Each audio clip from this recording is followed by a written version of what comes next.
گفت دومی مختصر میگویم به همین خاطر که شما خیلی زله و خسته شدین وقت زیادتر شدن. نظام اسلامی چرا به این ضرورت شد که شما تعریف نظام اسلامی را میکنید؟ به همین خاطر ضرورت شد در همین صفحه ما دیدیم بعد از 3 سال فهمیدیم که در اینجا چی گپ است. در این صفحه دیدیم که جمهوریت، در این صفحه دیدیم که لوی جرگه، در این صفحه دیدیم قانون اساسی افغانستان، در این صفحه دیدیم کنفرانسی بون. همه کل چیزایی که مربوط جمهوریت است شما خوب معلومات دارید در همین باره.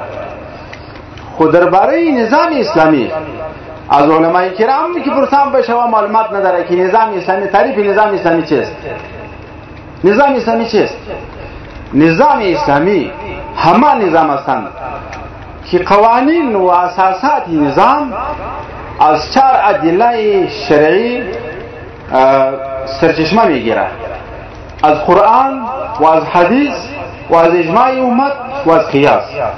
از همین 4 ادله که قوانین نظام جور شده باشه همین نظام اسلامی است. یک. دویم، نظام اسلامی همان نظام است که در همان نظام حاکم خداوند متعال باشه. خداوند متعال فرمودن کتب علیکم القصاص، یا کسی که بالا شوه یا کسی دیگه بکشه، باز همی قاتل که کشته میشه ای به حکم کی کشته میشه؟ به حکم خداوند متعال کتب علیکم القصاص فی القتل.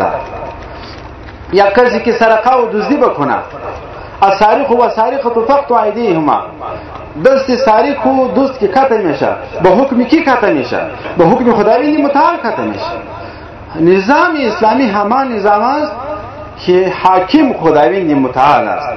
کسی که نظام پیش میبره به نام امیرالمؤمنین، به نام خلیفه، به نام پادشاه، امیر کس حاکم نیست. این فقط مسئولیت تنفیذ نظام اسلامی دارند.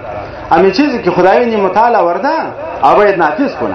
فقط همین نفاذ قوانین الهی را مسئولیت همین مسئول نظام هستند.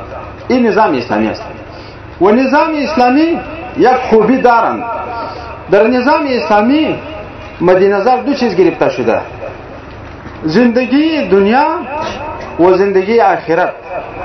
هر دو زندگی مردم باید خوب شوند. این مسئولیت نظام اسلامی است. به همین خاطر شما میبینید در نظام اسلامی فقط امور اجتماعی یاد نمیشه که حق دیگر نخوری و ظلم نکنی، غدر نکنی، قتل نکنی، همین چیز گفته نمیشه، بلکه به نمازی شما هم کار داره. برای تن میگوی که نماز بخوانی. به صوم و روزه شما هم کار داره که باید روزه بگیری. به صورت و شرط شما کار داره که امیرش را کم نکنی. به همین خاطر که فکر آخرت شما هم داره نظام اسلامی. این مسئولیت داره که باید دنیای شما هم صحیح باشه، آخرت تمام صحیح باشه. هر دو مسئولیت نظام اسلامی دارند.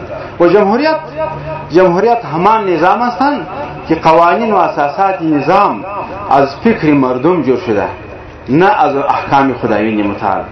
و جمهوریت فقط تعلق به دنیا داره که دنیای مردم صحیح شود. در آخرت هر چیزی که میشه همه بشود. در کیسه آخرت شما نیستند. برادران، الحمدلله فعلا که نظام داریم. شما امی تعریف نظام اسلامی بر نظام امارت اسلامی عرض کنی، پیش کنی که آیا امی نظام ما نظام اسلامی هستند یا نیستند. و یک چیز دیگه میگویم، بعضی وقت در بعضی افراد نظام اسلامی یک غلطی میآید، یک کوتاهی میآید. شما تمام نظام را تخریب نکنی که نظام این چه رقم نظام است. همین طور بگویی که چه رقم آدم است.